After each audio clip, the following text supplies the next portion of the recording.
मुख्यमंत्री महोदय सहित तमाम अतिथियों का। और जोर से तालियां बजें, यह एहसास कराएं कि रायसेन आपसे बहुत प्रेम करता है माननीय मुख्यमंत्री महोदय। माननीयों से मेरी प्रार्थना है, कृपया स्थान ग्रहण करने की कृपा करें।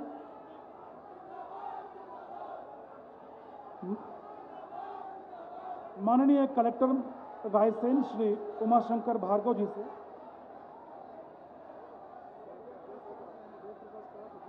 स्वागत करना है।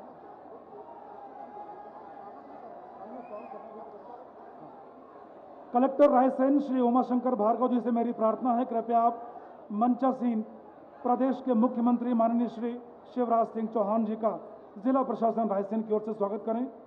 आप स्वागत करेंगे प्रदेश की पूर्व मुख्यमंत्री माननीय सुश्री उमा भारती जी का। कृपया आप स्वागत करें माननीय डॉक्टर प्रभुराम चौधरी जी, मंत्री मध्य प्रदेश शासन का। कृपया आप स्वागत करें माननीय श्री रामपाल सिंह जी, विधायक सिलवानी क्षेत्र का। कृपया आप स्वागत करें माननीय श्री रमाकांत भार्गव जी, संसद सदस्य विदिशा क्षेत्र का। कृपया आप स्वागत करें श्रीमती अनीता जयप्रकाश किरार, अध्यक्ष जिला पंचायत रायसेन का। इसी क्रम में आग्रह है डॉक्टर प्रभुराम चौधरी जी से, वे कृपया माननीय श्री शिवराज सिंह जी चौहान मुख्यमंत्री महोदय और माननीय उमा भारती जी का स्वागत करें।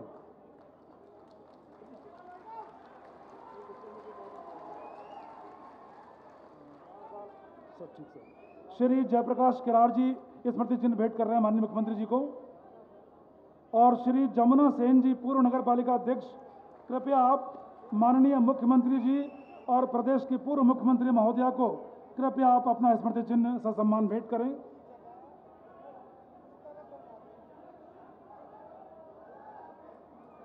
और आपका अभिवादन, आपकी तालियां ये इस बात का द्योतक रहेंगे कि हम बहुत प्रेम करते हैं प्रदेश के माननीय मुख्यमंत्री महोदय से। बहुत बहुत धन्यवाद माननीय, आपने हमारा अभिनंदन और हमारा सब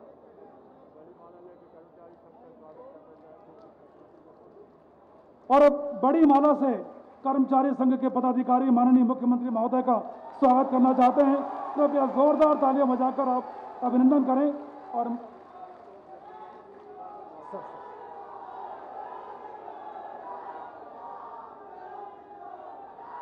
कृपया कर्मचारी संघ के पदाधिकारी आ जाएं और बड़ी माला से माननीय मुख्यमंत्री महोदय सहित मंचासीन सभी का स्वागत करें।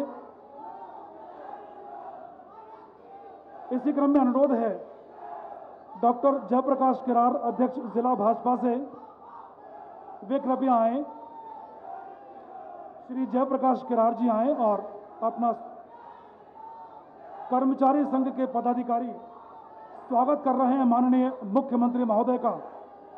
अत्यंत संवेदनशील, सबके हितैषी और सबके हित की बात करने वाले माननीय मुख्यमंत्री महोदय और आदरणीय सुषमा दीदी, हम आदरणीय उमा जी, हम आपका अभिनंदन और स्वागत करते हैं। कृपया आपकी जोरदार तालियां और यह एहसास कराएं कि कितना गर्मजोशी, कितनी ऊर्जा है रायसेन में।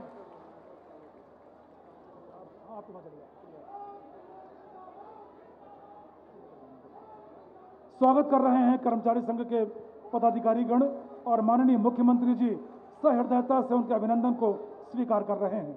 बहुत बहुत धन्यवाद। इसी क्रम में आग्रह है भारतीय जनता पार्टी के जिला अध्यक्ष डॉक्टर जयप्रकाश किरार से, वे कृपया आज के इस गरिमामय अवसर पर सभी के सम्मान में स्वागत भाषण दें। डॉक्टर जयप्रकाश किरार।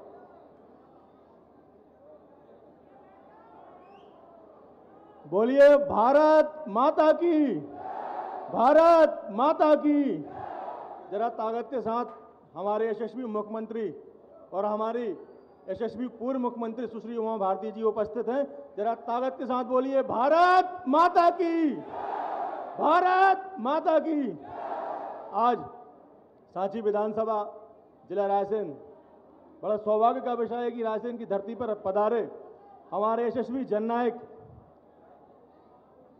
देश के गांव, गरीब और किसान के मुखिया आदरणीय श्री शिवराज सिंह चौहान जी, हमारी मध्य प्रदेश की पूर्व मुख्यमंत्री जिनका विशेष आशीर्वाद हमेशा हमारे ऊपर रहा है, आदरणीय सुश्री उमा भारती जी, हमारे विदिशा रायसेन लोकसभा क्षेत्र के यशस्वी सांसद आदरणीय रमाकांत भार्गव जी, हमारे सांची विधानसभा के हमारे मार्गदर्शक, हमारे लाडले, 40 साल जिन्होंने हमारा मार्गदर्शन किया है, जोरदार तालियों के साथ स्वागत करिए आदरणीय डॉक्टर गौरीशंकर सेजवार जी, आदरणीय ठाकुर रामपाल सिंह राजपूत जी विधानसभा के प्रभारी, आदरणीय श्री भगवत सिंह जी पटेल बरेली के पूर्व विधायक, आदरणीय श्री शिवाजी पटेल साहब जिला पंचायत की अध्यक्ष, श्रीमती अनीता किरार, मूरत सिंह जी और समस्त मंच पर विराजमान हमारे आदरणीय सांची विधानसभा के युवा नेता भैया मुदित सेजवार जी,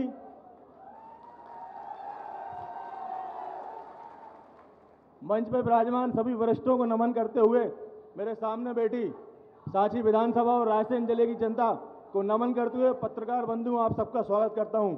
समय ज़्यादा हो गया, बारिश भी ज़्यादा हो गई है, लेकिन एक बात कहते हैं ना, जब कोई अच्छा होने वाला आता है, जब कोई शुभ घड़ी आती है तो बारिश होती है। आदरणीय मुख्यमंत्री जी हमारे यहाँ पधारे हैं और बारिश होना शुभ संकेत है। निश्चित ही सांची विधानसभा में शुभ होगा। ज़्यादा समय ना लेते हुए पुनः आप सबका दोनों हाथ जोड़कर सांची विधानसभा रायसेन जिला भारतीय जनता पार्टी की ओर से बहुत बहुत अभिनंदन करता हूं। जय हिंद, जय भारत। बहुत बहुत धन्यवाद डॉक्टर जयप्रकाश किरार। इसी क्रम में आग्रह है सिलवानी विधानसभा क्षेत्र के विधायक और प्रदेश के पूर्व मंत्री ठाकुर रामपाल सिंह जी से कृपया आप संबोधित करें। ठाकुर रामपाल सिंह जी।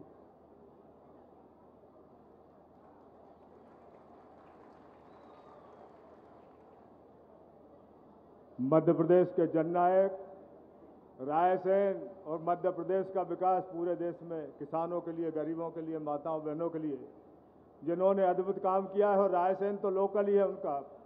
5 बार सांसद रहे, पद यात्रा, साइकिल यात्रा, घर घर से जुड़े परिवार के मुखिया माननीय शिवराज जी चौहान साहब का आगमन विलंब हो गया आने में, लेकिन जनता काफ़ी देर से इंतजार कर रही है और काफ़ी दोपहर से ही आना शुरू हो गया था। हमारे भाई बहन आ गए थे यहाँ पे। हमारी दीदी जो आशीर्वाद देने पधारी है, कांग्रेस के 10 साल को कुशासन को उखाड़ने वाली दीदी, रायसेन सागर सड़क सुख दरवाने वाली दीदी आज हमें आशीर्वाद देने पधारी है। हम हमारे अतिथियों का बीच में पाकर धन्य है।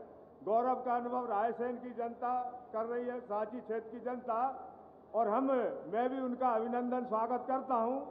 आप भी दोनों हाथ उठाकर जोरदार तालियों से स्वागत की तैयारी की। हम लोगों ने बड़े उत्साह के साथ स्वागत करके हम खुशी का अनुभव कर रहे हैं। हमारे वरिष्ठ नेता माननीय सेजवार जी, जिन्होंने वर्षों तक यहाँ संघर्ष किया और क्षेत्र के विकास के लिए एक अनूठा पहल करके क्षेत्र को आगे लाए। माननीय चौधरी जी, जिन्होंने क्षेत्र के विकास के लिए बहुत काम स्वीकृत किए गए, स्कूल कई सड़कें स्वीकृत की, लेकिन कमलनाथ जी छिंदवाड़ा ले गए। ये स्वीकृत करते थे, वो छिंदवाड़ा ले जाते थे, और लड़के मंत्री पद को ठोकर मार के और जनता की सेवा के लिए माननीय सिंधिया के जी के नेतृत्व में आए। ऐसे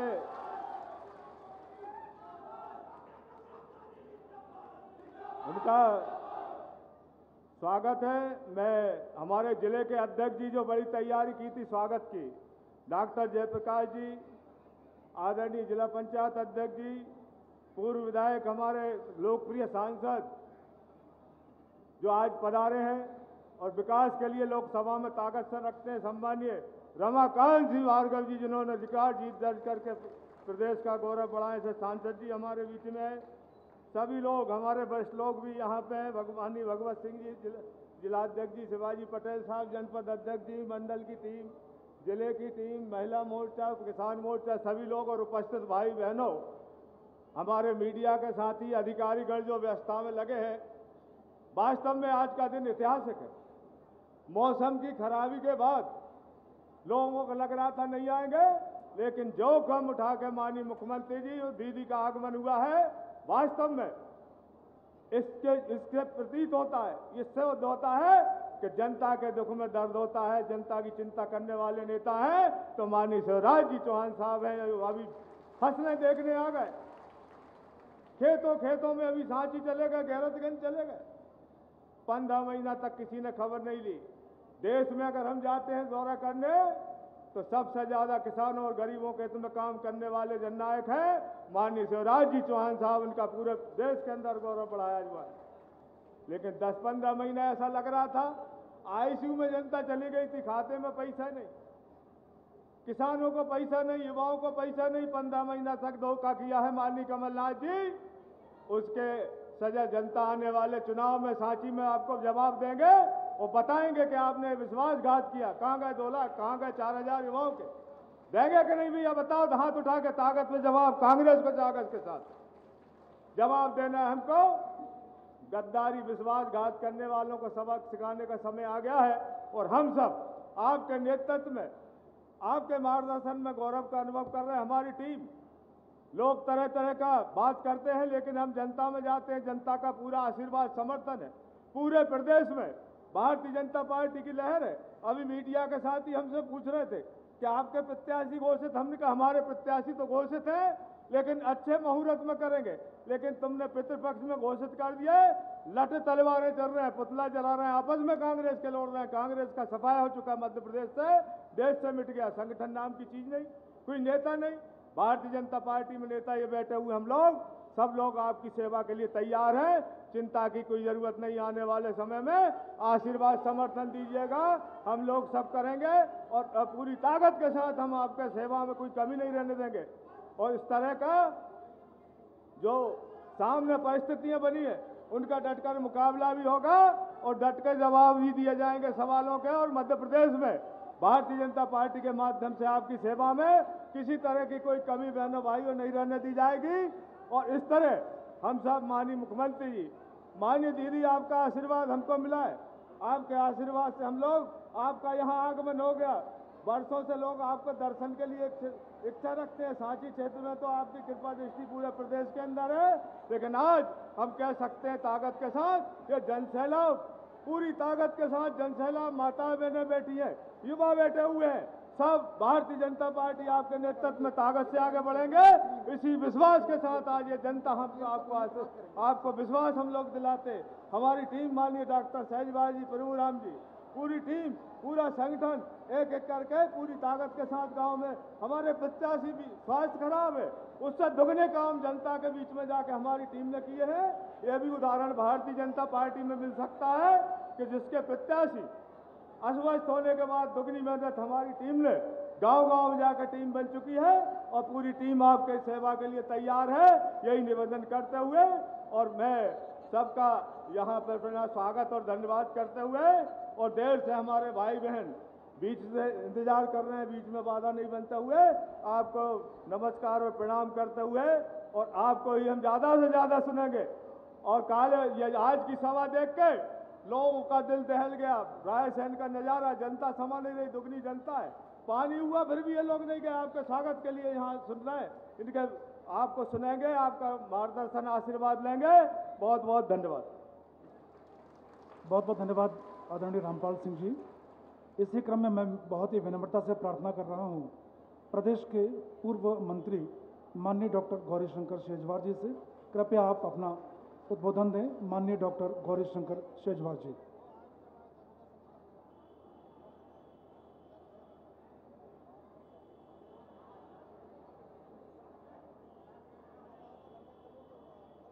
उद्बोधन के लिए आपके बीच आ रहे हैं प्रदेश के पूर्व मंत्री डॉक्टर गौरीशंकर शेजवार जी।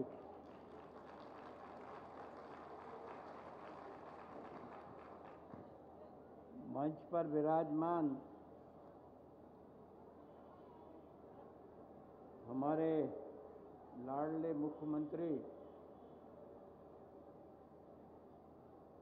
आदरणीय शिवराज सिंह चौहान जी, पूज्य दीदी उमा भारती जी, माननीय सांसद जी, माननीय रामपाल सिंह जी, हमारे जिला अध्यक्ष जयप्रकाश जी, रायसेन जिले से प्रतिनिधित्व करते हैं स्वास्थ्य मंत्री डॉक्टर प्रभुराम चौधरी जी, जिला अध्यक्ष श्री जयप्रकाश जी, जिला पंचायत की अध्यक्ष बहन अनीता जी, हमारे सभी पूर्व विधायक जी श्री भगवत सिंह जी, श्री शिवाजी पटेल जी, युवा मोर्चा के अध्यक्ष जी, सभी पूर्व जिला अध्यक्ष जी, सभी मंडल अध्यक्ष एवं सभी पदाधिकारीगण मंच पर विराजमान और आज के इस विशाल कार्यक्रम में उपस्थित सभी बहनों और भाइयों, शिवराज जी, आपके बारे में जितनी प्रशंसा की जाए उतनी कम है। आप तो वास्तव में जादूगर हैं। आपको तो अलादीन का चिराग मिल गया है। आप बताइए, अभी कुल मिला के 6, 7, 8 महीने आपको मुख्यमंत्री बने हो गए। रायसेन में आप पधारे तो अखबारों में छपा था कि आप 200 करोड़ की सौगात दे रहे हैं। हमारे भैया जो अनाउंसमेंट कर रहे थे, इन्होंने इसको 300 करोड़ कर दिया। बहुत ज्यादा परिवर्तन कुछ नहीं हुआ। पहले हम एक फोटो देखते थे, रायसेन जिले का एक नक्शा खींच रहा हूं आपके सामने। सबसे ऊपर कमलनाथ की फोटो, इसके बाद सिंधिया जी की, फिर चौधरी जी की, और फिर यही उमाकांत भार्गव और यही हमारी शुक्ला एसपी और वही टीआई, वही एसडीएम, सब का सब वैसा ही है। केवल एक फोटो बदली है ऊपर की। कमलनाथ की जगह शिवराज सिंह आ गए और इधर सामने 300 करोड़ लिखा गया। ये तारीफ है हमारे शिवराज जी की। एक और आपकी तारीफ करना चाहता हूं। मैंने आपको हर परिस्थिति में देखा है, लेकिन आप में एक विशेषता है, आप कभी धैर्य नहीं खोते। कभी आपके मन में कभी कमजोरी की भावना नहीं आती। आज 1 करोड़ रुपए का पंडाल लगा है, लाखों लोग उसमें बैठे हैं, लेकिन वही उत्साह है शिवराज जी में। 300 करोड़ की योजनाओं का भूमि पूजन किया, वही उत्साह है। एक दिन आप सागर जा रहे थे, रात को आपने सूचना दी थी, अब आप मुख्यमंत्री नहीं थे। आपने कहा अब रायसेन से निकलते हुए जाएंगे, किसानों से मिलते हुए जाएंगे।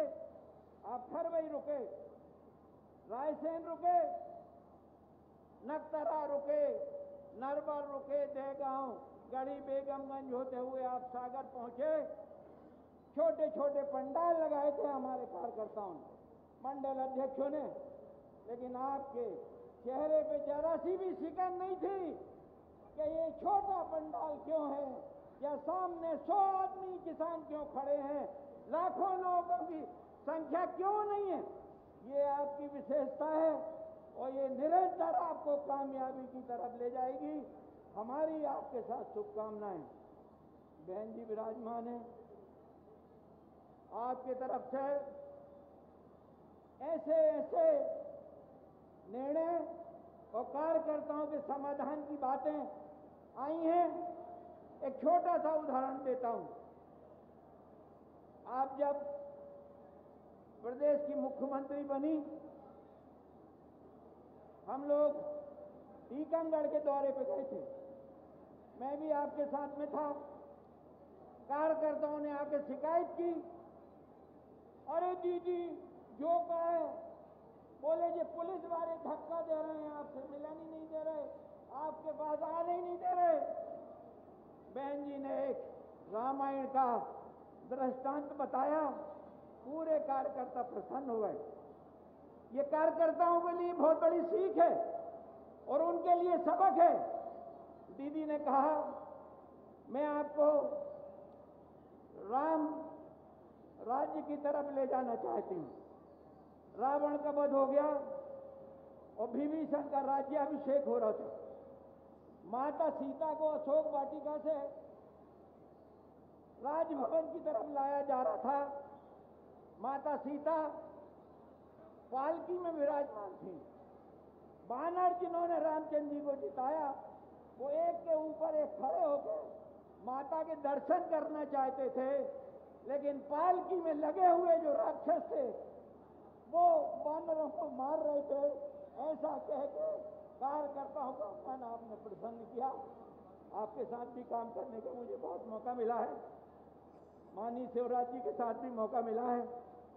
आज आप पधारे, आपका हृदय से हम स्वागत करते हैं, आपका धन्यवाद करते हैं और जल्दी से जल्दी आपको जनता के बीच में हम कोई व्यवधान नहीं बनना चाहते। बहुत बहुत धन्यवाद। धन्यवाद डॉक्टर शेजवार जी।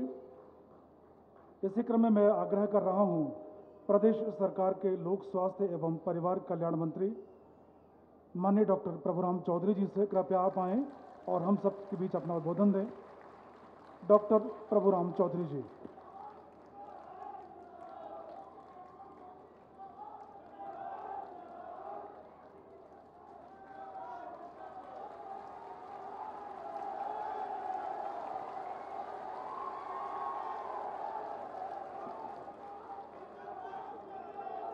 आज मध्य प्रदेश के लोकप्रिय मुख्यमंत्री परम आदरणीय श्री शिवराज सिंह जी चौहान साहब, मध्य प्रदेश शासन की पूर्व मुख्यमंत्री हम सब की दीदी परम आदरणीय उमा भारती जी, कार्यक्रम में विशेष रूप से उपस्थित आदरणीय श्री रामपाल सिंह जी, मध्य प्रदेश शासन के पूर्व मंत्री, मेरे कॉलेज के सीनियर, राजनीति में सीनियर आदरणीय डॉक्टर शेजवार साहब, हमारे कार्यक्रम में विशेष रूप से उपस्थित हमारे सांसद आदरणीय श्री रमाकांत जी भार्गव साहब, जिला पंचायत के अध्यक्ष एवं भारतीय जनता पार्टी के अध्यक्ष श्री जयप्रकाश किरार जी, हमारे युवा नेता सम्मानीय श्री मुदित जी शेजवार जी, मंच पर उपस्थित जनपद के अध्यक्ष जी, नगर पालिका के अध्यक्ष जी, पूर्व विधायक आदरणीय चौहान साहब, मंच पर उपस्थित समस्त आदरणीय मंडल अध्यक्ष, जनप्रतिनिधिगण, पार्टी के समस्त पदाधिकारी, सामने बैठे समस्त सांची विधानसभा और दूर दूर से पधारे आदरणीय श्री महानुभाव, सभी पत्रकार बंधुओं, सभी अधिकारीगण, उपस्थित देवी और सज्जनों, सबसे पहले तो मैं आप सबका हृदय से आभार व्यक्त करना चाहता हूं। आज मैं 24 दिन के बाद रायसेन की धरती पर उपस्थित हुआ हूं। आप सबने मंदिरों में, घर में जो आशीर्वाद दिया, पूजा अर्चना की, वही मेरे लिए सिंबल बना और आज मैं कोरोना की जंग जीतकर आपके सामने खड़ा हुआ हूं। मैं आज इस मंच के माध्यम से आदरणीय श्री शिवराज सिंह जी चौहान, आदरणीय श्री ज्योतिरादित्य जी सिंधिया, आदरणीय श्री रामपाल सिंह जी, आदरणीय सारी डॉक्टरों की टीम का बहुत बहुत आभार व्यक्त करना चाहता हूं, जिन्होंने हर एक घंटे डॉक्टरों से बात करके मेरे जीवन को एक नया जीवन प्रदान किया है। आज भी आदरणीय शिवराज सिंह जी चौहान साहब, समस्त लोगों का आग्रह था कि मैं आज आप लोगों के बीच में स्वास्थ्य के कारण उपस्थित ना हूं, लेकिन पिछले 24 दिनों से मेरा मन आपसे ज्यादा दूर नहीं रह सकता। आदरणीय चौहान साहब को मैं धन्यवाद देता हूं। जब बाढ़ पीड़ित से आप लोग पीड़ित थे, मेरा दिल दुखी था। आदरणीय चौहान साहब का फोन आया, चिंता मत करना, मैं सांची में जा रहा हूं, किसानों की भरपाई मैं करूंगा। और वो आपके बीच में उपस्थित हुए। आज मैं खुले दिल से ये कहना चाहता हूं, मुझे जब कांग्रेस के साथी मेरे ऊपर आरोप लगा रहे थे कि ये तो बिक गया, ये तो गद्दार है, तो मेरा मन कुछ विचलित हो रहा था। लेकिन आज जब 200 करोड़ की योजनाओं का आज सांची में लोकार्पण और शुभारंभ आदरणीय दीदी और मुख्यमंत्री जी के द्वारा हुआ, तो मुझे लग रहा है कि मैंने निर्णय सांची विधानसभा की जनता के लिए सही लिया है। ज्यादा मैं बात नहीं करूंगा, कुछ बातें जरूर रखना चाहूंगा। आज 200 करोड़ के जो काम का भूमि पूजन लोकार्पण यहां पर किया गया है, जिसमें मेरी महत्वपूर्ण योजना रायसेन नगर के रोड का चौड़ीकरण के लिए 50 करोड़ की स्वीकृति आपने दी है। रायसेन की सुंदरता अब देखते ही बनेगी। मैं कौन कौन से काम की बात करूं, कालीटोर पिपलई के 7 करोड़ की रोड की बात करूं, या मैं हिनोतिया और थोड़ी के डैम की बात करूं, या मैं 4 पुलों की बात करूं, अगर गिनती करेंगे तो 200 करोड़ गिनते ही रह जाएंगे।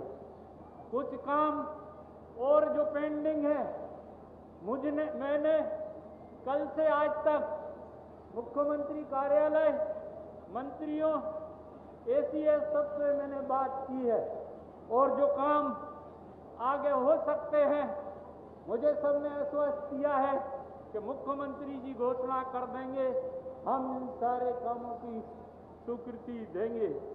उसमें मैं बताना चाहता हूं, माध्यमिक शिक्षा मंडल के द्वारा देगांव के स्कूल को 1.5 करोड़ की स्वीकृति हो चुकी थी। कमलनाथ जी देगांव से छिंदवाड़ा ले गए। मैं चाहता हूं मुख्यमंत्री जी उस 1.5 करोड़ को फिर से शुभारंभ यहां पर करें। दूसरा, मध्य प्रदेश में 10 मेडिकल कॉलेजों की स्वीकृति। मंडेश्वर, बिलास, कमलनाथ वहां मेडिकल कॉलेज, नीमच में मेडिकल, मंदसौर में मेडिकल कॉलेज, रायसेन में नहीं हो सकता।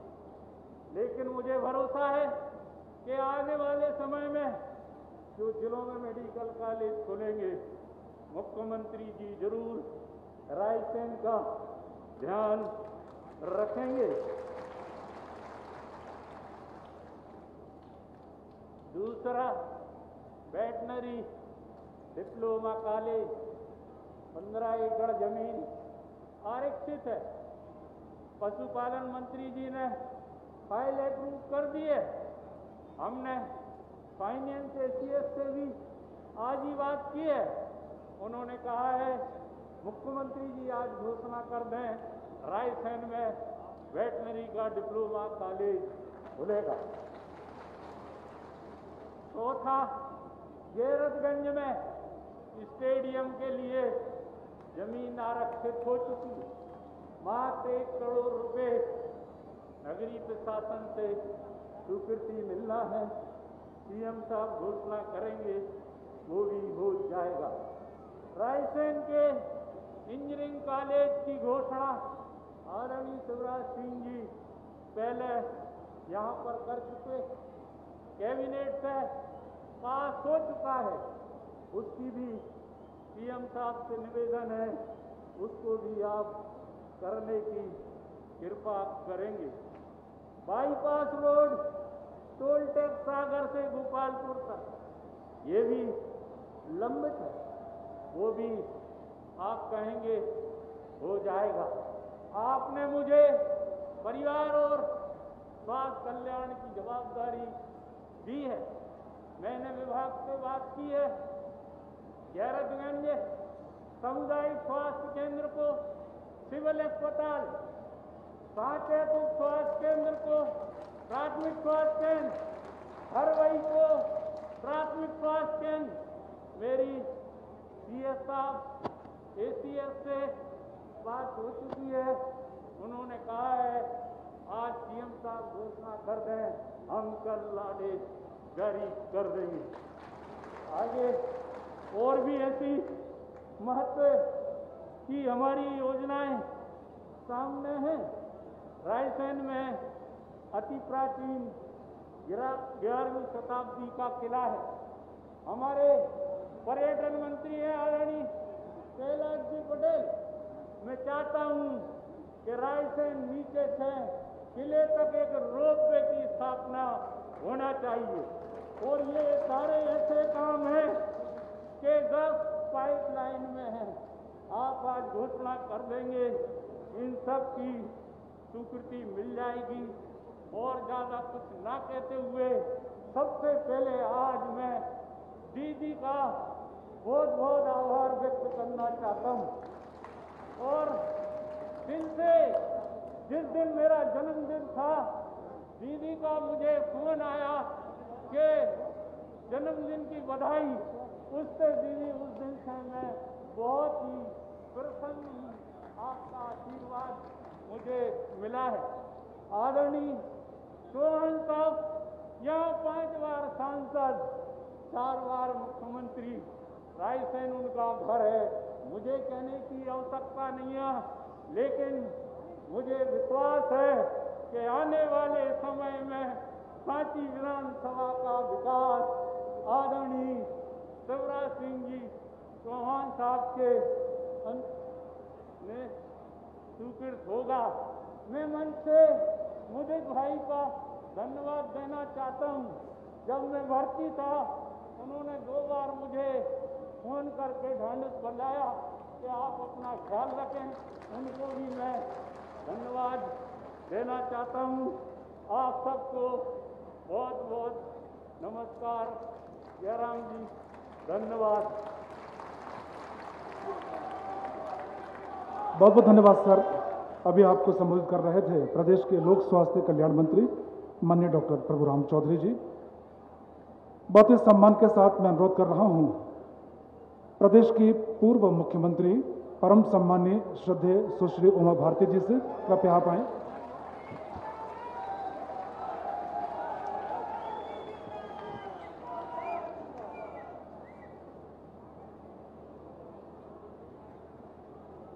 पानी पिला दो। बोलिए भारत माता की। मंच पर उपस्थित प्रदेश के यशस्वी मुख्यमंत्री आदरणीय श्री शिवराज सिंह जी चौहान जी, यहाँ पर उपस्थित मध्य प्रदेश के यशस्वी नेता डॉक्टर गौरीशंकर जी शेजवार जी, यहाँ से अब भारतीय जनता पार्टी में शामिल होकर हमारे ही परिवार के सदस्य बन गए डॉक्टर प्रभुराम चौधरी जी, यहाँ उपस्थित हमारे रामपाल सिंह जी, रमाकांत भार्गव जी। अब कोई ना कोई नाम मुझे भूल जाता है, ये मेरे को गड़बड़ हो जाती है, और इसलिए मैं हमारा मुदित शेजवार, मैं आप सभी को बहुत बहुत प्रणाम करती हूँ, मंच पर बैठे हुए लोगों को, और जिनके मैं नाम भूल जाऊँ उनसे माफ़ी मांगती हूँ, याद नहीं रहता है।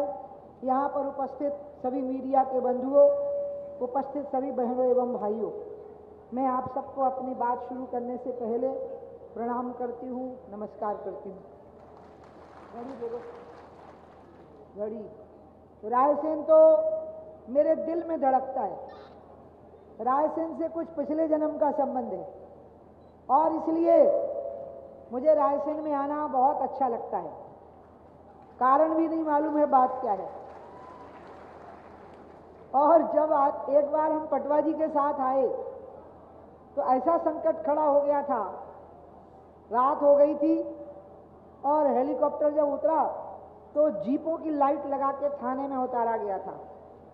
आज भी ऐसा संकट खड़ा हुआ कि बिल्कुल वो जो अंग्रेजी का, वो हिंदी का गाना है, बड़ी दूर से आए हैं, जान हथेली पे लाए हैं, बिल्कुल जान हथेली पे थी। आज मौसम इतना खराब था रास्ते में।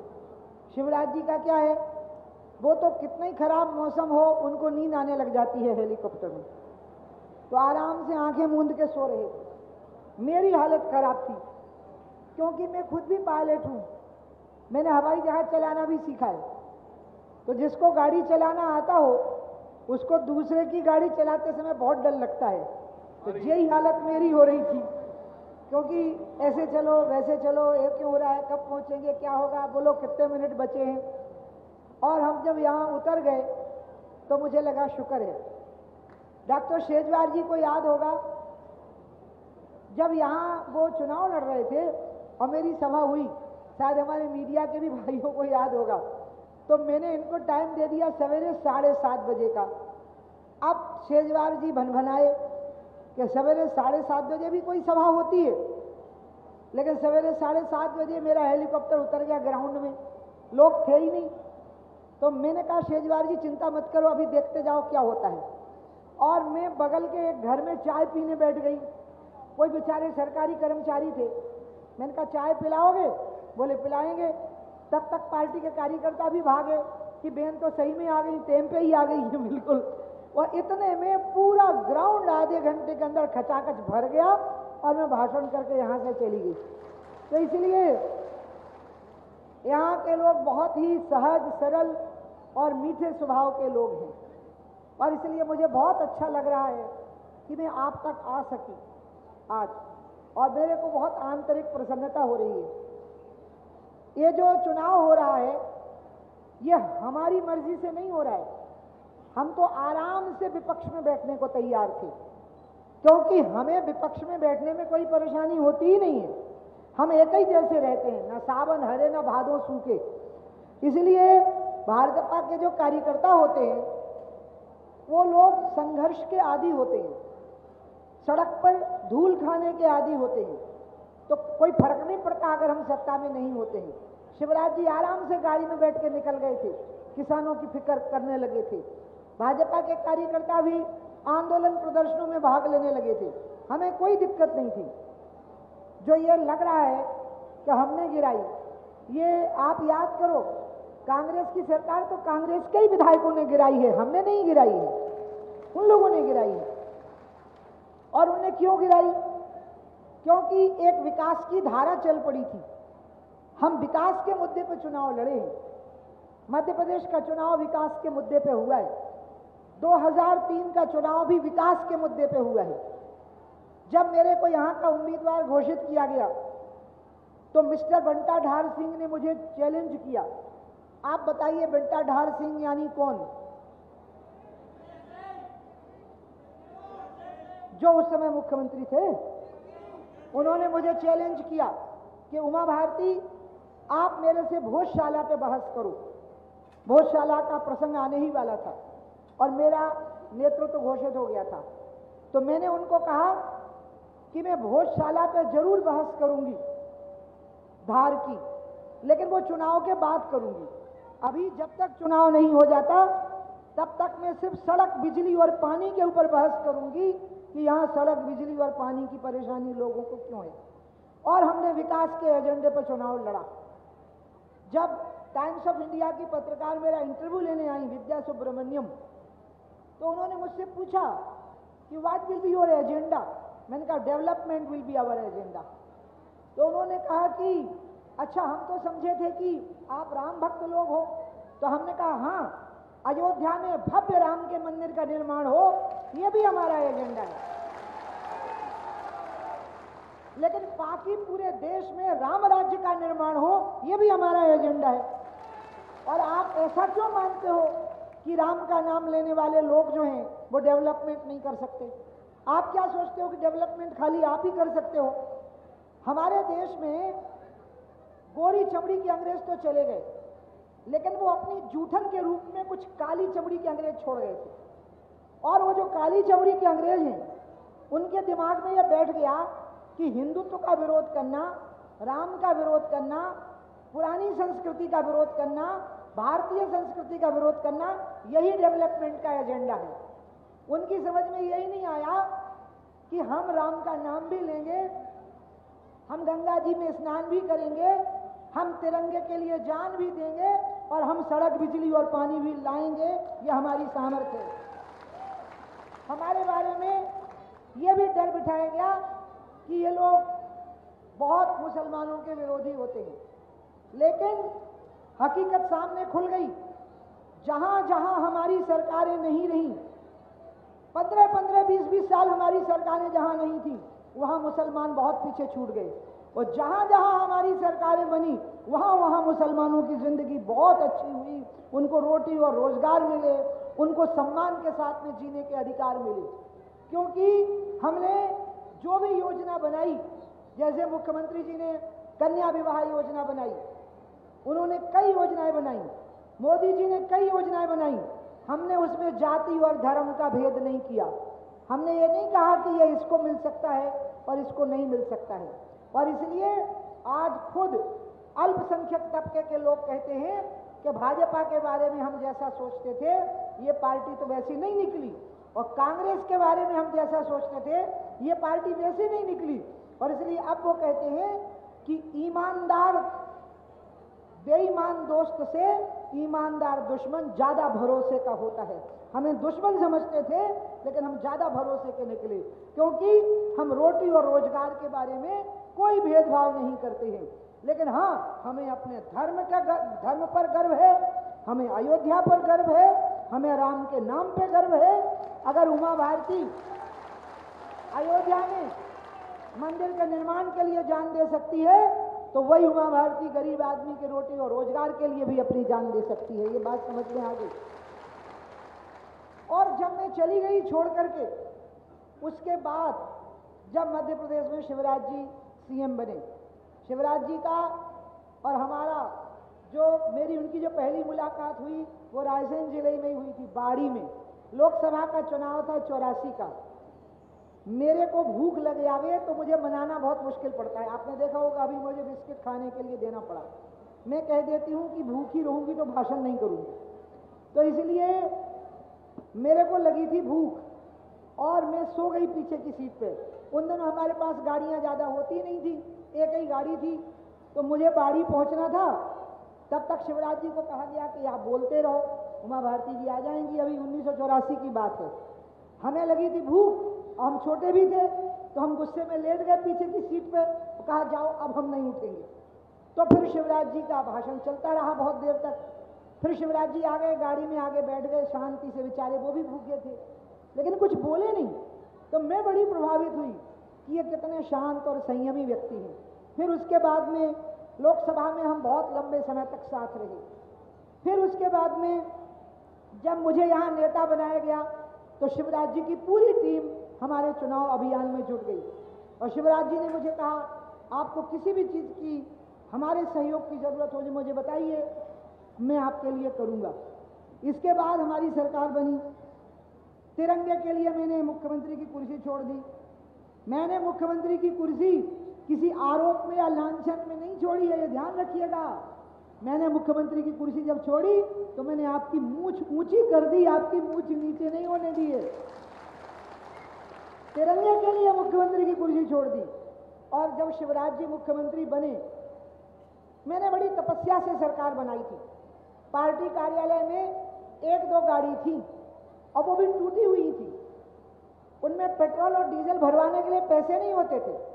मूंगफली और समोसे बाजार से मंगाते थे हम लोग नाश्ते के लिए। मैंने एक बस में बैठ करके 1.5 साल पूरे उत्तर प्रदेश में घूम घूम करके यात्रा करी थी और सरकार बन गई।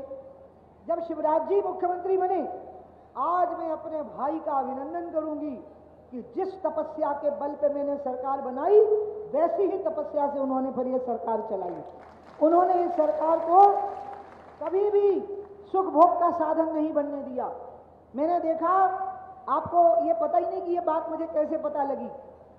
इनके सिक्योरिटी वाले और मेरे सिक्योरिटी वाले आपस में बातें करते हैं। हमारी जो सुरक्षा में लगे हुए पुलिस अधिकारी हैं और मुख्यमंत्री जी की सुरक्षा में लगे हुए जो पुलिस अधिकारी हैं, उनकी आपस में दोस्ती होती है, फ्रेटर्निटी होती है, तो बातचीत करते हैं। तो वो कहते हैं कि हमारे सुरक्षा अधिकारी कहेंगे, दीदी तो हिमालय जाती रहती है और हमें तो बहुत आनंद आता है और दीदी घूमती रहती है।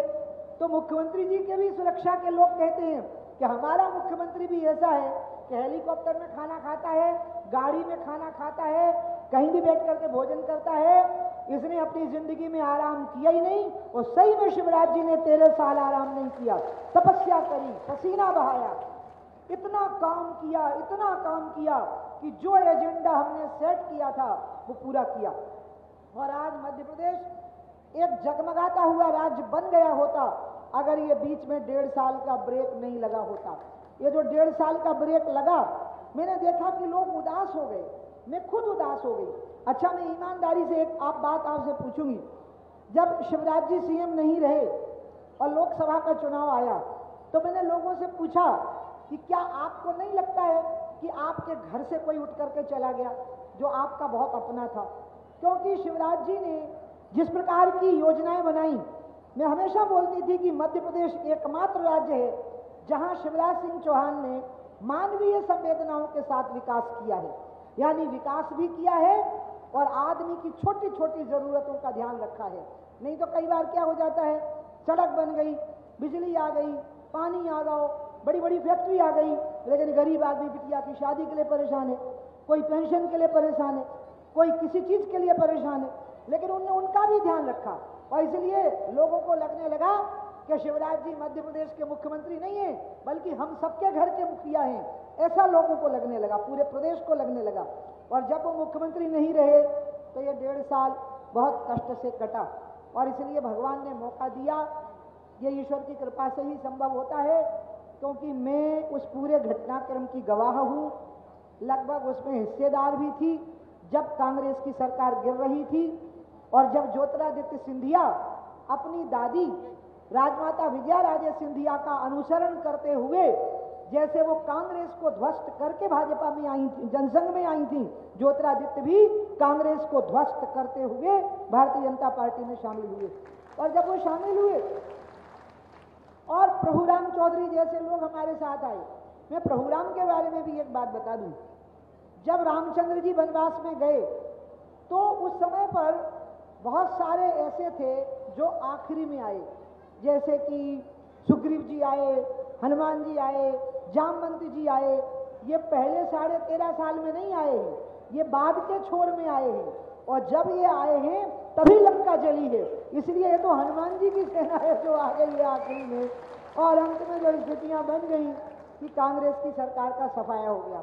इसलिए मैं कांग्रेस के नेताओं को कहूंगी, दिल्ली के भी और मध्य प्रदेश के नेताओं को भी, कि आप आत्मचिंतन करो कि आपके विधायकों ने आपको क्यों छोड़ा, आपका जो सांसद जो नेता है वो आपको क्यों छोड़ा, आपके लोगों ने आपका साथ क्यों छोड़ा।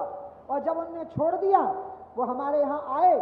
जब वो हमारे यहाँ आए तो ठीक है, जब वो कांग्रेस में थे तो वो लगता होगा हमें कि हमसे अलग प्रकार का सोचते हैं, लेकिन ये ध्यान रखना कि गंगा जी में जब कोई नदी जाकर के मिल जाती है तो वो गंगा ही बनना पड़ता है उसको, और कोई रास्ता नहीं बचता। और इसलिए पहले भले ही उसका नाम चंबल हो, बेतवा हो, गंभीर हो, जमुना हो, गोमती हो, कोई भी नदी हो, उसका नाम हो उसका, लेकिन जब वो गंगा जी में जाकर के मिल जाती है तो उसका नाम गंगा हो जाता है। अब ये सब भारतीय जनता पार्टी में आ गए हैं। प्रभु राम चौधरी को मैंने खुद फोन करके कहा तुम्हारे जन्मदिन पे बधाई हो, और उसको भगवान ने अस्वस्थ कर दिया। ये बड़ी खतरनाक दुश्मन है, ये बड़ा, ये जो कोरोना है, ये दिखता नहीं है, हैजा है, मलेरिया है, उल्टी दस्त है, इनका पता लग जाता है कि सामने वाले को हो गया है, हम बच के रहें।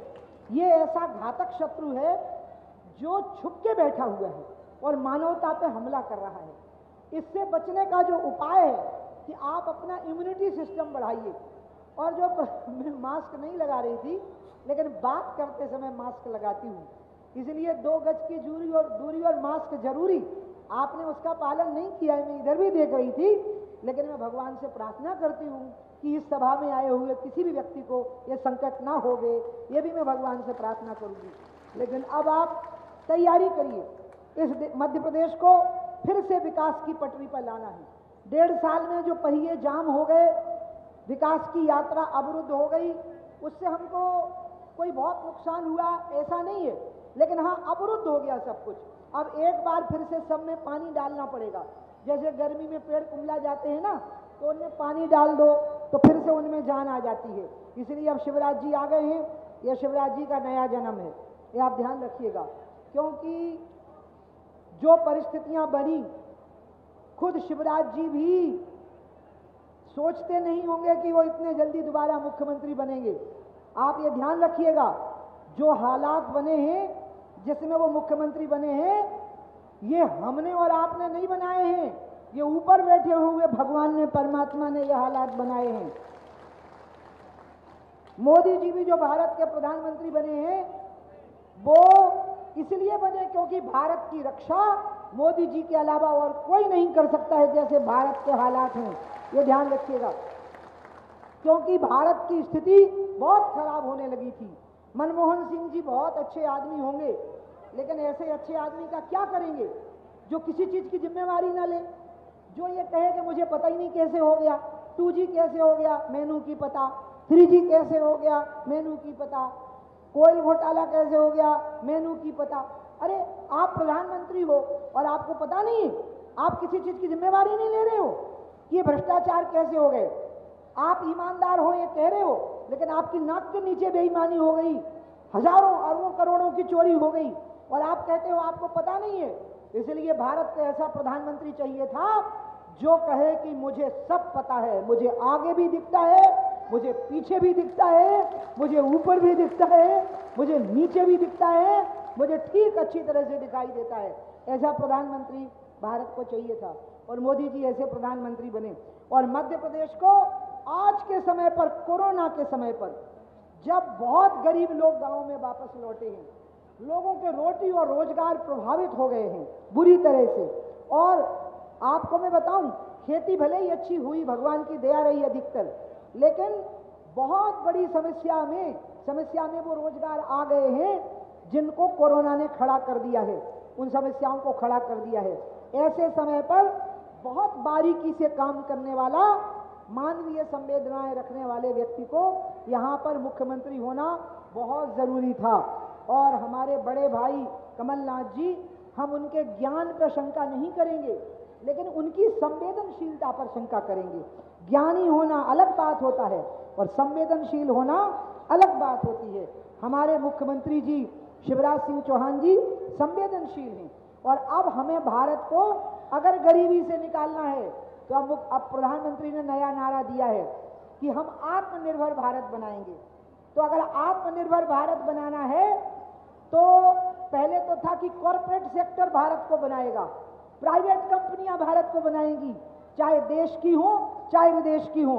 लेकिन अब तो प्रधानमंत्री जी ने कहा है कि आत्मनिर्भर भारत बनेगा। आत्मनिर्भर भारत का मतलब होता है अपने बल पे खड़ा हुआ भारत बनेगा। इसलिए नौजवानों तैयार हो जाओ स्वावलंबन की दुनिया के लिए, स्वावलंबन की जिंदगी के लिए, आत्मनिर्भर भारत की जिंदगी के लिए तैयार हो जाओ, क्योंकि उसी में तुम्हारा सबसे बड़ा कंट्रीब्यूशन होने वाला है। और तुम्हारे लिए बिल्कुल सही मसीहा है मध्य प्रदेश का मुख्यमंत्री शिवराज सिंह चौहान। बिल्कुल सही समय पर यह घटना हो गई है। इसलिए तो हमारा देश आज तक बच गया कि जब भी संकट खड़ा होता है ईश्वर की कृपा होती है और एक ऐसा व्यक्ति सामने आ जाता है जो उस संकट से देश को उबाल लेता है। वहां मोदी जी आ गए हैं, यहाँ शिवराज जी मुख्यमंत्री बन गए हैं। आत्मनिर्भर भारत में मध्य प्रदेश को वो मॉडल स्टेट बनाएंगे, ये मुझे विश्वास है। बेरोजगारी का निदान होगा, आर्थिक संकटों का निदान होगा, किसानों की समस्याओं का निदान होगा, इसका मुझे पूर्ण विश्वास है। मैं तो बोल दी कि मैं चुनाव नहीं लड़ूंगी, मैं 24 का चुनाव लड़ूंगी, क्योंकि अभी मैं इतनी बड़ी नहीं हुई हूं कि मैं चुनाव न लड़ूं। मैं तो अभी 60 में लगी हूं। तो अगर मान लो 75 का ही मापदंड मान लो, तो अभी तो मेरे को चुनाव लड़ने हैं, 3 और चुनाव लड़ने हैं, इसलिए मैं 24 का चुनाव लड़ूंगी। अभी तो मैं गंगा जी के कारण नहीं लड़ रही हूँ। मेरे पाँव में फ्रैक्चर नहीं हुआ होता तो 8 अप्रैल को गंगा सागर में मैं गंगा जी लेके पहुंच गई थी, जो गंगोत्री से चली थी, पैदल लेकर के पहुंच गई थी और रेवा जी का आशीर्वाद लिया था। मैंने अमरकंटक में रेवा जी के मंदिर में कलश रख दिया था मैया जी के पास कि माँ गंगा तुम्हारी माँ है, इनको मैं गंगा सागर तक पहुंचा दूं। लेकिन पाँव में फ्रैक्चर हो गया मेरे 17 नवंबर को, फिर मैं चल नहीं पाई और अंत में जब फिजियोथेरेपी चल रही थी तो कोरोना आ गया, तो लॉकडाउन हो गया, तो नहीं चल पाई। अब 30 अक्टूबर के बाद फिर से गंगा अभियान का प्रारंभ होगा, लेकिन शिवराज जी ने मुझे कहा है कि नहीं दीदी अभी आपको और आना है। मैंने शिवराज जी को कहा है कि मैं कहीं खड़ी हो गई और अगर एक वोट भी मेरी वजह से बढ़ गया तो मैं आपकी बात मान करके वहां जाकर के खड़ी हो जाऊंगी, आप बता दीजिए कि मुझे कहां जाना है। लेकिन मैं जानती हूं कि हम 27 की 27 सीटें जीतेंगे और कई सीटों पर कांग्रेस की जमानत जब्त हो जाएगी। मैं मीडिया के लोगों को ये बात कह रही हूं कि आप इस चीज को नोट करिएगा। लेकिन फिर भी संघर्ष करना, तपस्या करना हमारा स्वभाव है, हमारी प्रकृति है। हम विजय के मद में नहीं आते, हम विजय को ग्रांटेड नहीं लेते। हम ये नहीं मानते कि विजय हमारे ठेके में लिखी हुई है, हमें पट्टे में लिख के दे दी गई है। नहीं, हम विजय को हासिल करना चाहते हैं तो विजय हमारी पसीने की धारा में बहती हुई विजय आनी चाहिए। सत्ता के मद में चूर हम रहें और विजय हमें प्राप्त हो, ऐसी इच्छा हम नहीं रखते। यही मैंने शिवराज जी से सीखा है और समझा है। और इसलिए आज मैं आप सभी लोगों से अपील करूंगी, मेरे बड़े भाई गौरी शंकर शेजवार जी, जिनको मैं बहुत मानती हूँ, मुझे पिछली जगह पर उम्मीदवार था, दुर्भाग्य से कुछ वोटों से पीछे छूट गया और अब प्रभु राम चौधरी उनकी जगह पर हमारे उम्मीदवार हो गए। ये कितनी अच्छी बात है कि जो काम मुदित को करने थे वो प्रभु राम चौधरी करके दिखाएंगे, ये बहुत अच्छी बात है। और इसलिए मुदित शेजवार और प्रभु राम चौधरी अब दोनों मिलकर के काम करेंगे, यानी आपको एक की जगह पर 2 विधायक मिल जाएंगे यहाँ पर काम करने के लिए, क्योंकि मुदित के वायदे थे और प्रभु राम चौधरी उनको पूरा करेंगे। मैं प्रभु राम चौधरी को कहूँगी कि अभी थोड़ा कम बोलो, अभी थोड़ा थकान लगी हुई है, धीरे धीरे धीरे धीरे आगे बढ़ो। हम तुम्हारे लिए मेहनत करने के लिए तैयार बैठे हैं। देखो शिवराज जी कितनी मेहनत कर रहे हैं और जरा मेरे साथ सभी लोग हाथ उठा दो। और आज मुझे इधर मंच पर बैठे हुए और इधर सामने बैठे हुए सब जरा हाथ उठाओ और शिवराज जी को आशीर्वाद दो।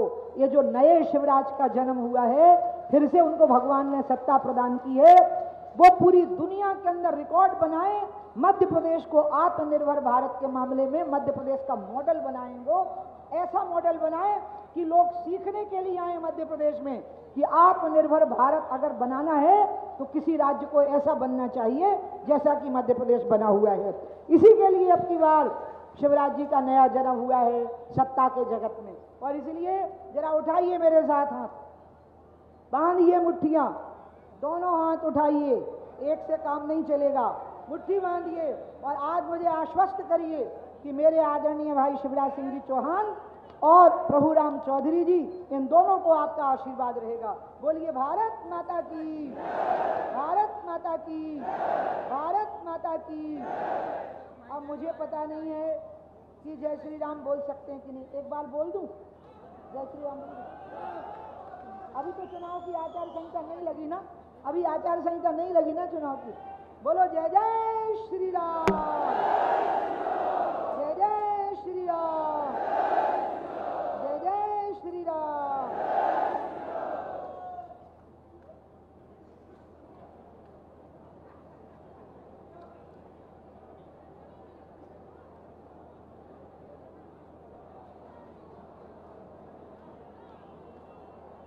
अभी आपको संबोधित कर रही थी प्रदेश की पूर्व मुख्यमंत्री परम श्रद्धेय सुश्री उमा भारती जी। अब आपको आज़ादी है, आप पूरी तालियों से स्वागत करें। मैं अनुरोध कर रहा हूं प्रदेश के यशस्वी मुख्यमंत्री माननीय श्री शिवराज सिंह चौहान जी से, वे हम सभी को संबोधित करेंगे।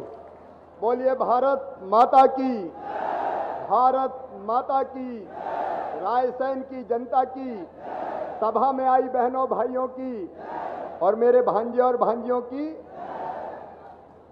आज हमारे बीच में पधारी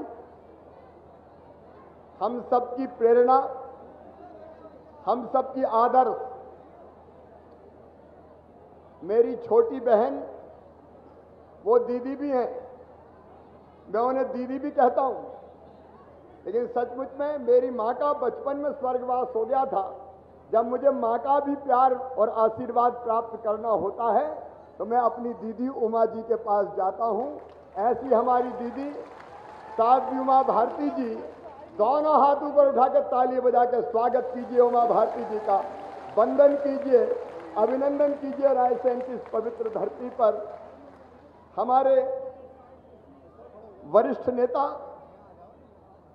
आदरणीय डॉक्टर गौरीशंकर सेजवार जी, मेरे वरिष्ठ साथी पूर्व मंत्री और रणनीतिकार आदरणीय ठाकुर रामपाल सिंह जी,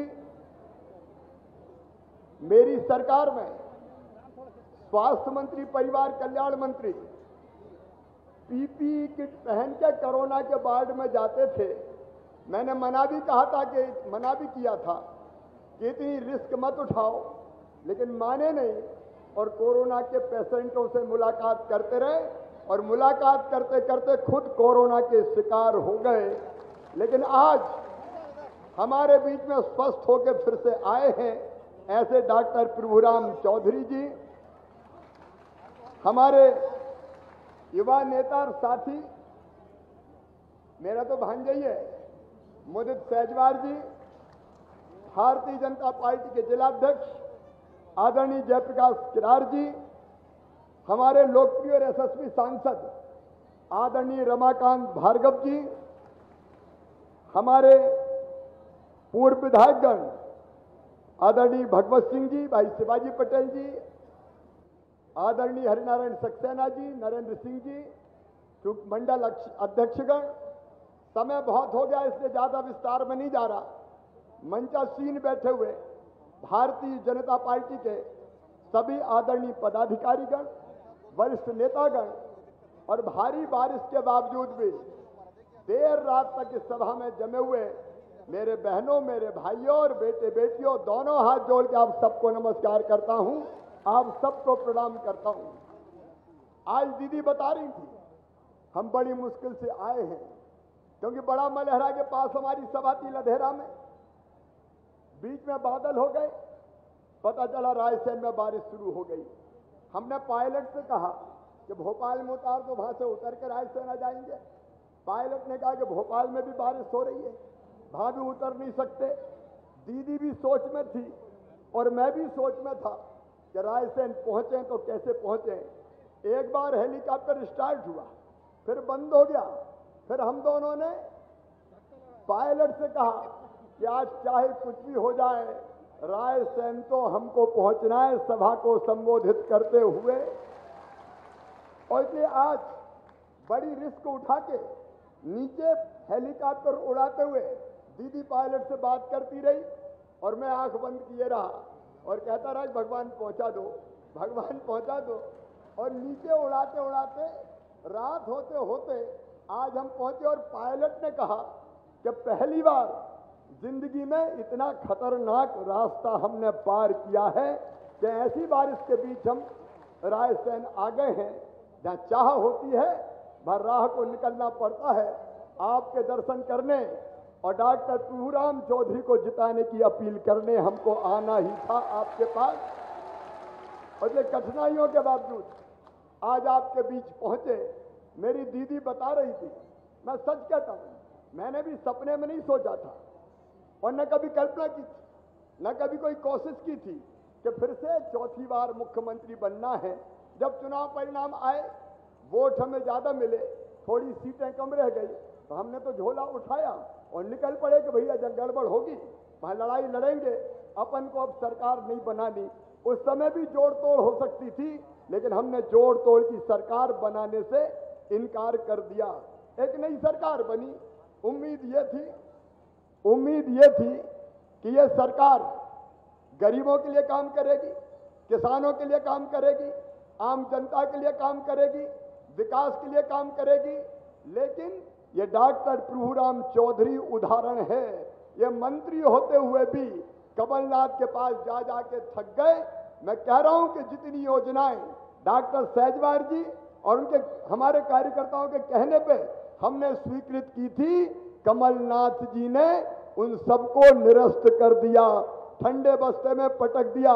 डॉक्टर प्रभुराम जाते थे और आग्रह करते थे रायसेन के इंजीनियरिंग कॉलेज के लिए। हाँ, मेरी कैबिनेट ने अनुमोदित किया था। इंजीनियरिंग कॉलेज अगर नहीं खुला तो कमलनाथ जी के कारण नहीं खुला। सड़कों के काम अगर रुके तो कमलनाथ जी के कारण रुके। विकास के काम अगर रुके तो कमलनाथ जी के कारण रुके। अब आप बताओ डॉक्टर प्रभुराम चौधरी क्या करते उस सरकार में? वादे किए, वचन दिए, 2 लाख तक के सब किसानों के कर्जा माफ, और कितने दिन में? 10 दिन में। आज रायसेन की महती सभा में मैं पूछना चाहता हूं, क्या 10 दिन में 2 लाख रुपए तक के सब किसानों के कर्जे माफ हो गए क्या? अरे जोर से बताओ, हो गए क्या? झूठ की भी हद होती है। कई जगह फर्जी प्रमाण पत्र बांट दिए। दीदी, अब बैंक वाले मेरे पास आ रहे हैं, कोऑपरेटिव बैंक वाले, राष्ट्रीयकृत बैंक वाले कह रहे हैं कमलनाथ ने तो कागज बंटवा दिए, मामा पैसे तुम भरवा दो। आज इस मंच पर मीडिया के सामने कह रहा हूं, कमलनाथ जी आपने धोखा दिया, आपने छल किया, झूठे कागज पकड़ा दिए और पैसा शिवराज सिंह चौहान से मांग रहे हो बैंक वालों। बताओ ये धोखा है कि नहीं? अरे जोर से बताओ, धोखा है कि नहीं? और केवल इतने ही नहीं किया, क्या करते प्रभुराम चौधरी और आदरणीय डॉक्टर ज्योतिरादित्य सिंधिया जी कांग्रेस में रह के? किसान भाइयों, मैं हैरत में रह गया।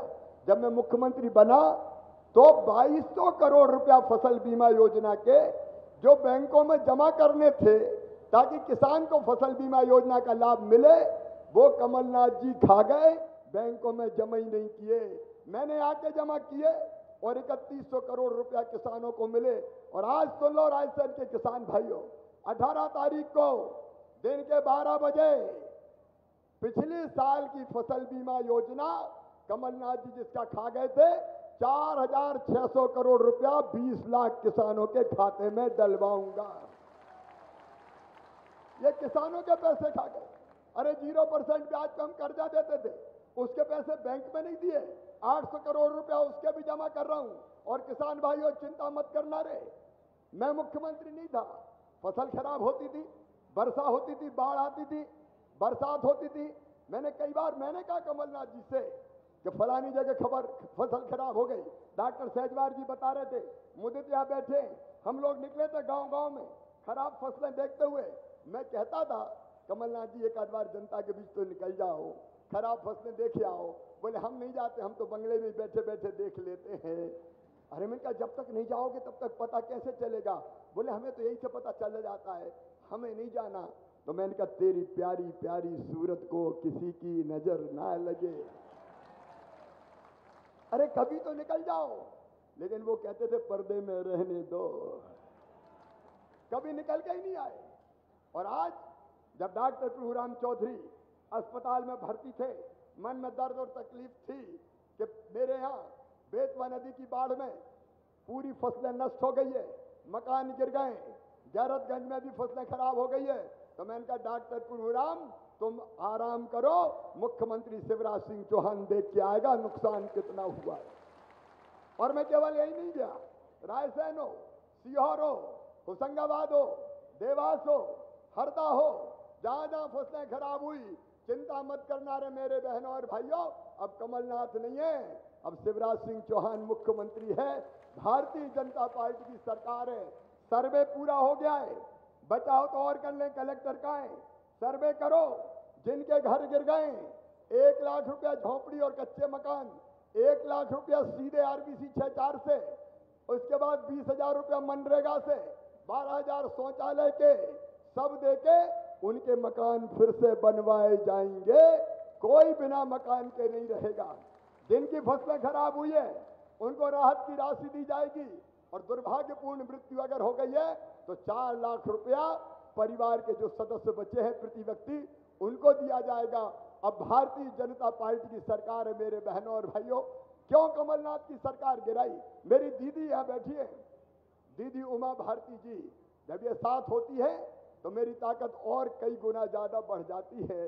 ये ऐसी नेता हैं कि जिन्होंने बचपन से त्याग किया है, तपस्या की है, और आज उनके मन में भी ललक है आत्मनिर्भर मध्य प्रदेश बने इसकी। मैं आपके सामने अपनी दीदी को आश्वस्त करता हूं कि दीदी, आपने पंचायत का अभियान चलाया था। 2003 में अगर सरकार गिराई थी तो दीदी उमा भारती ने कांग्रेस की बंटाढार सरकार को गिराया था। दीदी उमा भारती उनके नेतृत्व में लड़े तो उनके बिना संभव नहीं था। उनके नेतृत्व में हम चुनाव लड़े थे और उन्होंने पंचायत का एक कार्यक्रम दिया था। आज मैं कहता हूं, उमा दीदी का जो कार्यक्रम था पंचायत का, जन जल जमीन जंगल और पशुधन, इसको लेके आत्मनिर्भर मध्य प्रदेश का पूरी रूपरेखा दीदी उमा भारती के साथ बैठ के बनाऊंगा और उनके सपने को साकार करने में कोई कसर नहीं छोड़ूंगा। लेकिन जब सरकार ने भ्रष्टाचार किया, कमलनाथ की अन्याय किया, अत्याचार किया, मैं आज कह रहा हूं वल्लभ भवन को भ्रष्टाचार और दलाली का अड्डा बनाया था तो कमलनाथ जी और दिग्विजय सिंह ने बनाया था। ज्योतिरादित्य सिंधिया जी ने समझाने की कोशिश की, वादे पूरे निभाओ, वचन निभाओ, वादे पूरे करो, माने ही नहीं। तब सिंधिया जी ने कहा कि ऐसे अगर नहीं मानोगे तो हम सड़क पर उतर जाएंगे। तो इनका उतर जाओ, तो सिंधिया जी ने परमानेंटली सरकार को सड़क पर उतार दिया। और डॉक्टर प्रभुराम चौधरी ने भी इस्तीफा दिया। मित्रों, मैं आज इस भरी सभा में पूछना चाहता हूं, बताओ कोई सरपंच का पद छोड़ता है क्या? अरे बोल के बताओ, छोड़ता है क्या? पंच का छोड़ता है क्या? तो डॉक्टर प्रभुराम चौधरी तो मंत्री का पद छोड़ के उस सरकार को लात मार के बाहर निकल के आ गए, क्योंकि उस सरकार में वो आपकी भलाई नहीं कर पा रहे थे, क्षेत्र का विकास नहीं कर पा रहे थे।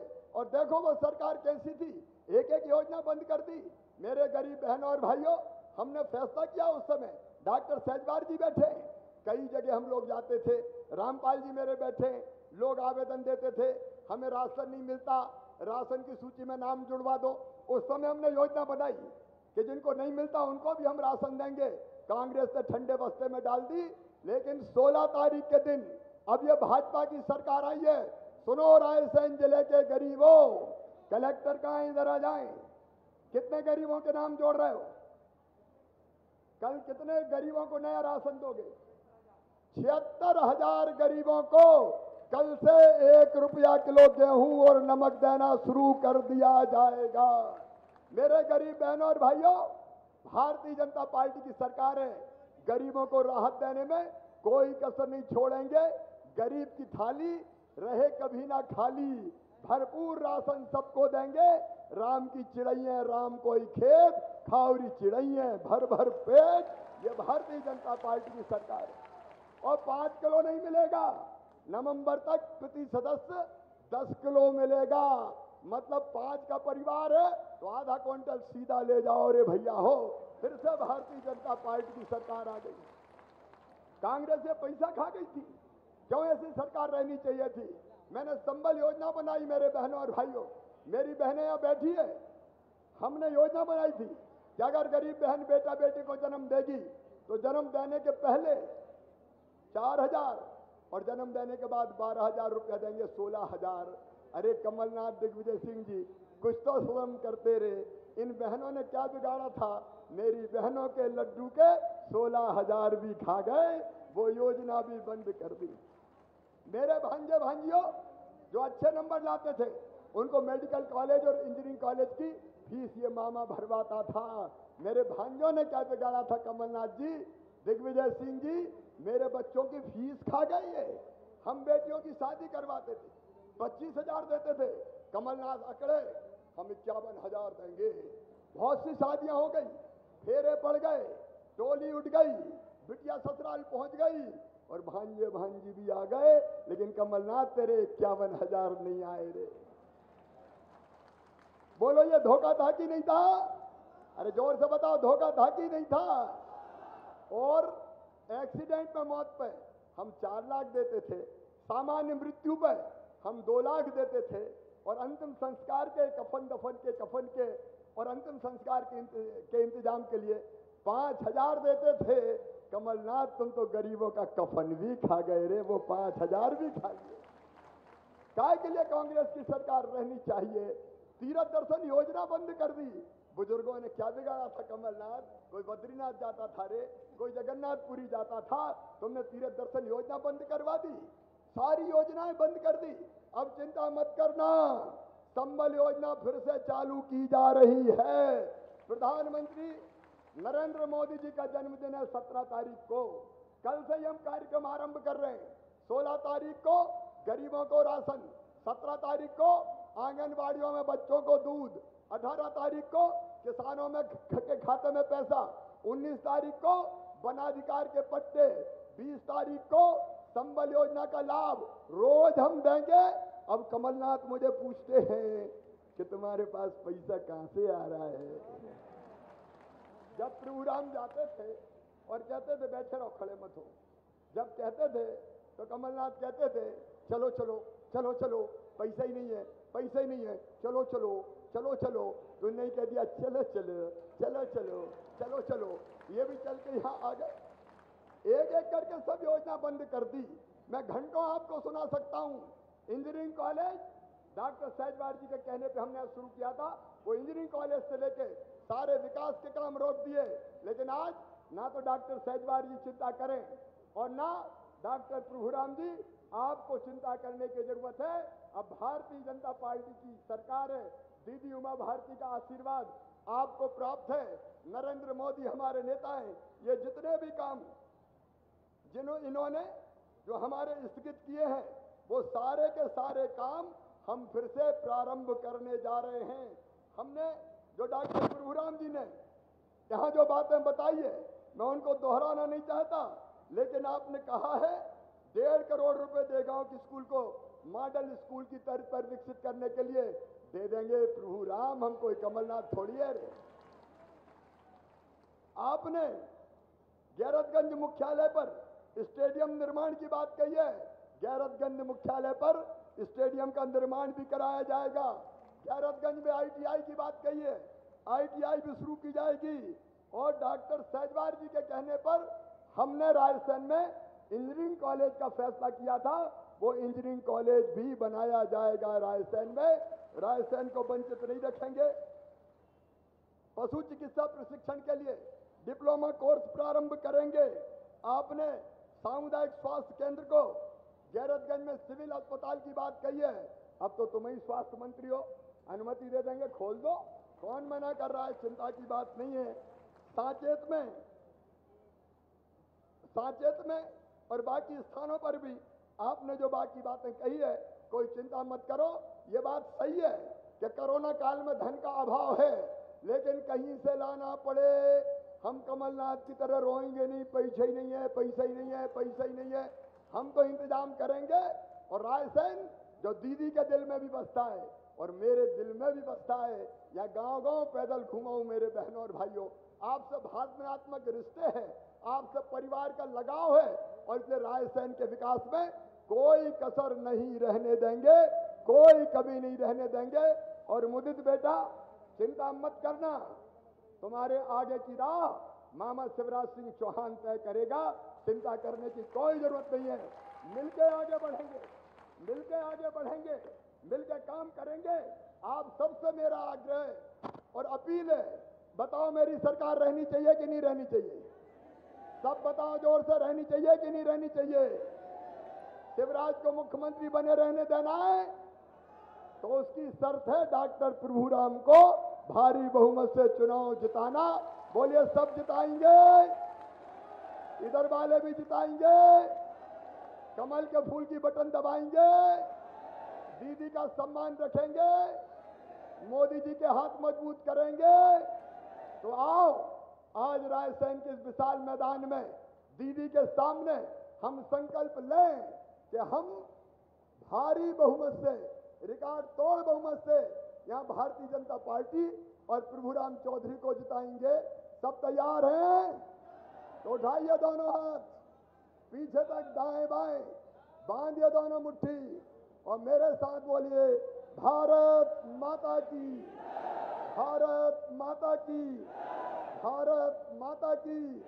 रायसेन में वीरांगना रानी अवंतीबाई की प्रतिमा की स्थापना भी की जाएगी और बचा काम रह गया हो तो चिंता मत करना, मामा तो है। बहुत बहुत धन्यवाद। आज कई योजनाओं का लाभ अभी गरीबों को हम देना प्रारंभ करेंगे, फिर यह कार्यक्रम समाप्त होगा।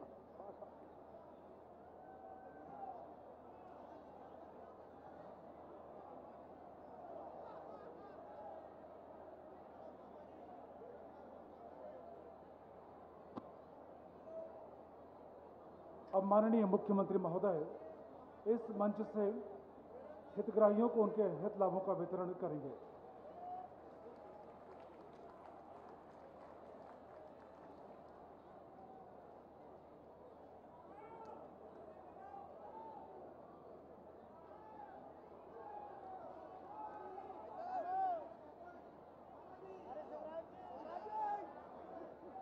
माननीय मुख्यमंत्री महोदय से मेरी प्रार्थना है, कृपया मंच से हित लाभों का वितरण करने की कृपा करें। बाकी आप सब लोगों से आग्रह है, कृपया बैठ जाएं। आप सभी से मेरी प्रार्थना है, कृपया यथास्थान बैठ जाएं। माननीय मुख्यमंत्री महोदय, कृपया जिला व्यापार एवं उद्योग केंद्र रायसेन प्रधानमंत्री रोजगार सृजन कार्यक्रम योजना अंतर्गत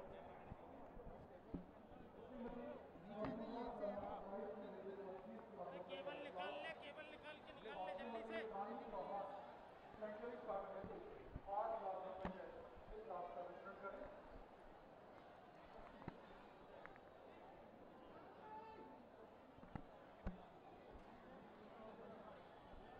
इसी क्रम में माध्यम से अपने कल्याण विभाग की ओर से आज स्वच्छता निवारण अंतर्राष्ट्रीय विवाह परियोजना योजना नारी शिक्षा परिहार आत्मश्री जोगत परिहार निवासी भोपाल एवं श्रीमती शिवानी राघविया निवासी चौथा रायसेन और इस योजना अंतर्गत 2 लाख रुपए का हित लाभ कर दिया जाएगा। ये दे देना ना। हाँ इसकी है।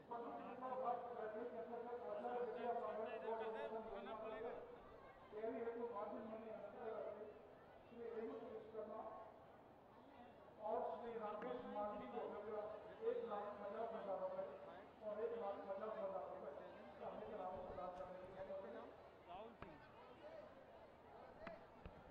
बात कर रहे हैं। सामाजिक न्याय विभाग राष्ट्रीय परिवार सहायता प्रस्ताव योजना अंतर्गत श्रीमती राधाबाई स्वर्गीय श्री नरेंद्र सिंह निवासी ग्राम कृष्णनगर और श्रीमती सरिताबाई स्वर्गीय श्री अशोक कुमार सभी को 20,000 रुपए का हित लाभ।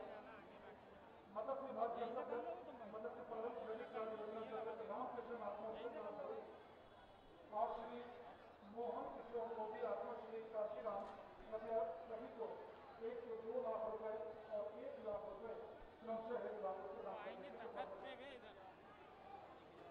महिला एवं बाल विकास विभाग की ओर से लाडली लक्ष्मी योजना अंतर्गत प्रमाण पत्र कुमारी गुरुमन पुत्री श्री राहुल, कुमारी अयांशी पुत्री श्री विजय, कुमारी देविका पुत्री श्री प्रमुख कुमार, कुमारी हर्षिता पुत्री श्री मंगेश कुमार।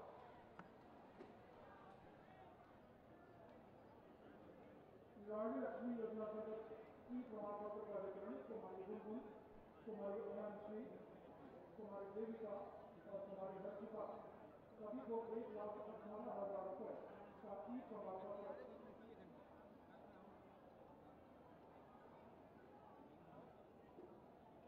सभी को 1,18,000 रुपए प्रमाण पत्र का वितरण किया गया। जिला पंचायत रायसेन की ओर से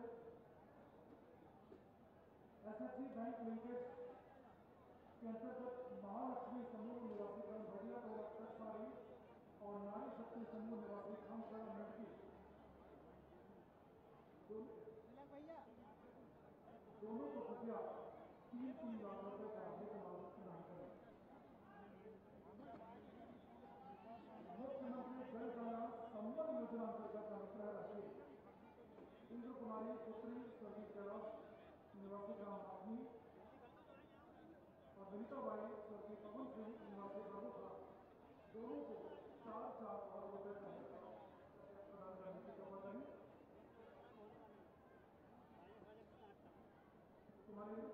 कुमारी ललिता बाई। राजस्व विभाग की ओर से श्री वीरेंद्र प्रसादात्मक दौलत राम निवासी दौलत देवी। राजस्व विभाग आरबीसी 6-7 के अंतर्गत सहायता राशि श्री वीरेंद्र प्रसादात्मक दौलत राम निवासी दौलत देवी। बाहर से कच्चा मकान की जरूरत हो जाने के कारण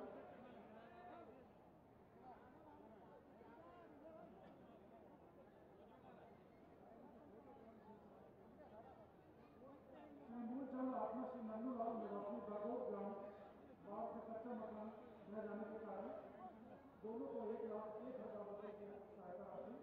इसी क्रम में श्रीमती हीरोबाई पत्नी महाराष्ट्र निवासी सेवती पुत्री कुमारी निकिता की पानी में डूबने से मृत्यु होने पर और श्री महेंद्र सिंह जाट और धूरत देवी निवासी हर्ष जाट की पानी में डूबने से मृत्यु को 4-4 लाख रुपए की सहायता राशि। जिला सहकारी केंद्रीय बैंक मर्यादित पीएम किसान योजना अंतर्गत श्री चौहान सिंह श्री माननीय मुख्यमंत्री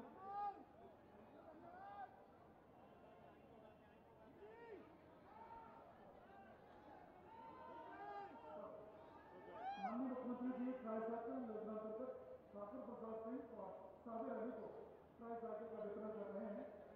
कृपया श्री अरविंद धाकड़, सुरेश सिंह, गुलाब सिंह सेना, जोरन सिंह जी बघेल सेना, जीवन सिंह जी पटेल सेना, महाराज सिंह जी सेना, रामकृष्ण जी सेना, दया प्रसाद जी सेना, वीरेश पटेल जी सेना, रामनारायण धाकड़ सेना, वीरेश सिंह बघेल सेना और जवाहर सिंह धाकड़ सेना से कृपया मंच के पीछे माननीय मुख्यमंत्री वहाँ इसी क्रम में मेरी प्रार्थना है जिले के कलेक्टर माननीय श्री उमाशंकर भार्गव